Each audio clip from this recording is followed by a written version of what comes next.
Welcome to London. Over the next minutes, I'm gonna give you 30 essential tips that you need to know before you come here. And if it's your first time visiting London, I have a special freebie for you, so make sure you watch to the end of the video to get it. Okay, let's go.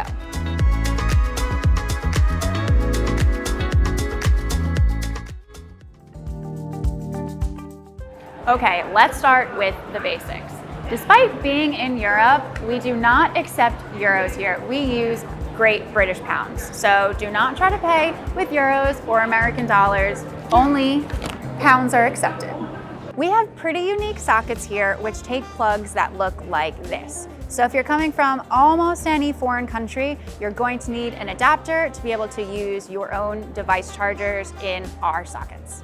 Cars drive on the left side of the road here, so be careful when you're crossing, and in fact, you can look to the pavement and it'll tell you which side of the road you should look to before you cross. The drinking age is 18 here in the UK, but if you go out with your parents, you can be 16 and have a drink. Most places will not ask for ID to get in, but it's a good idea to have one just in case, and especially if you think you might end up at a club. Let's talk about money. If somebody says a quid, that is slang for £1. And if somebody says a fiver, that means £5. And if they say a tenner, that's £10, obviously. Almost everywhere in London accepts credit and debit now, and in fact, loads of places are actually cashless, so you could definitely get away with exploring London with having little to no cash on you. But if you do want cash, exchange while you're back at home or use one of the many cash machines we have around the city. A lot of them are free to use, but your bank might charge you. Let's talk about tipping.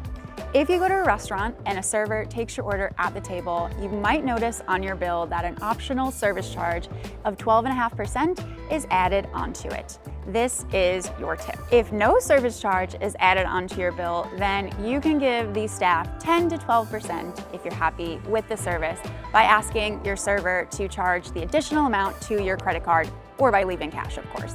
If you go to a pub or a bar and you order drinks or food even at the bar, you do not have to tip. Of course, you can if you want to. No one's gonna say no to some free money, but it is definitely not expected. Oh, taxi, that would've been a good one. Sir, can you just sit here for... When taking a taxi, it's polite to add a tip by rounding up to the nearest pound. You can do this easily by paying directly to the black cab driver or in an app like Uber. For basically anything else, tips are not expected. Of course, if you want to give some extra money, no one's going to say no, and it will be appreciated, but you're not expected to give anything unless you do one of those free walking tours. They live off of those tips, so for sure, you got to tip on that one. Let's talk about transportation. The best app to figure out how to get from point A to point B is Citymapper. Google Maps also works well too, but if you want to know the cost of each option for your journey, then Citymapper is the way to go. It covers bus, train, bike, taxi, all the options. You don't have to use an Oyster card to pay for public transportation in London.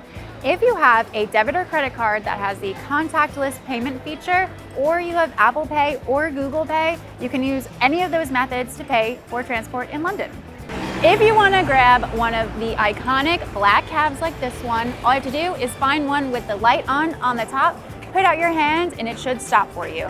Otherwise, you can use an app called Get, which works just like Uber, but only for black cabs. The cost of a tube ride in London depends on how many zones that you travel through. But there's a daily cap depending on how many zones you travel through for the entire day. If you stick to zones 1 and 2, which covers central London, the daily cap is £7.70, which means once you've taken £7.70 worth of rides on the tube, then all the rest of your tube rides, and your bus rides actually, are completely free. So make the most of it. If you want to cycle around London, we have a couple of different options. The most popular are our Santander bikes, which are our standard city bikes. But there's also lots of electric bikes that you can get around the city, which you can book through apps like Uber.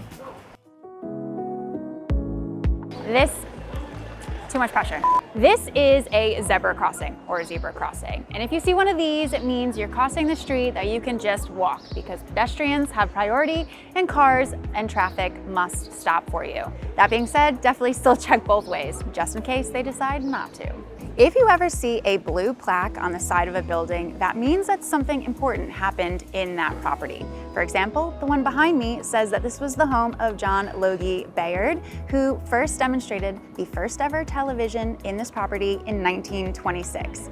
These blue plaques are all over the city, so if you see one, make sure you run over to read it and see what happened in that place.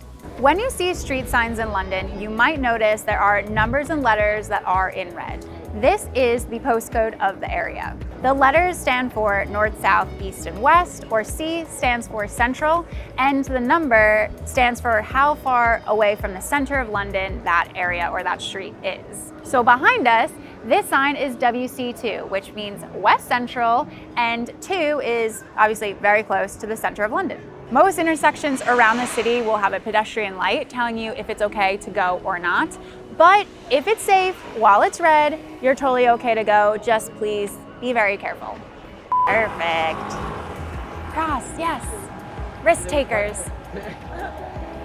If you see a station with this famous sign, that means it's a tube station. But if you see one with this sign, it means that it's an overground train station. And one with this sign means it's a bus station. Okay, let's talk about accommodation. The area you choose to stay in will have an impact on your trip, and I have guides that tell you about all of the areas of London. But to give you a very top-line overview, Central London is most touristy, West London is the fanciest, East London is the most eclectic, North London has the best outdoor stuff, and South London is the most underrated. So make sure you know a bit about the area that you're planning to stay in before you book. So glamorous in Piccadilly Circus. Hostels are the cheapest, most sociable, and probably least comfortable accommodation option when it comes to London, but we have them all over the city, and they're great for anybody who wants to stay here on a budget, especially for solo travelers, because you can book just a bed in a dormitory-style room. Hotel prices can fluctuate here, so if you see something that you like, it's at a good price, and there's flexible cancellation, book it. You can always cancel it if you find something better, but generally speaking, prices go up and availability goes down the longer that you wait to book a hotel here, so jump on it. Of course, there are last-minute deals to be had, but why risk it? When it comes to Airbnb in London, I don't recommend it for many reasons, which I outlined in an article on my website, which I've linked in the description box. But the biggest ones are that it's negatively affecting our housing market, and also a lot of stuff can go wrong if you book an Airbnb here. Instead, we have tons of great apart hotel options, which are great alternatives, and I have a very good list of them, which again is linked in the description box of the video. Don't leave London if you're here for less than 7 days. It's gonna take you at least 2 to 3 days if you wanna do loads of the touristy stuff, but you've only just scratched the surface and there's so much more to explore in this city. So don't be tempted to leave, stay here and explore more of it. Now, if you want even more tips for your first visit to London, then grab my free London 101 guide. It has everything that you need to know before you come. Just click the link in the description box or in the corner to get that completely for free. But also, I have tons of other YouTube videos about coming to London, so watch one of those by clicking the boxes popping up around me. Good morning from London. Nope, that was a little weird. Good morning from London.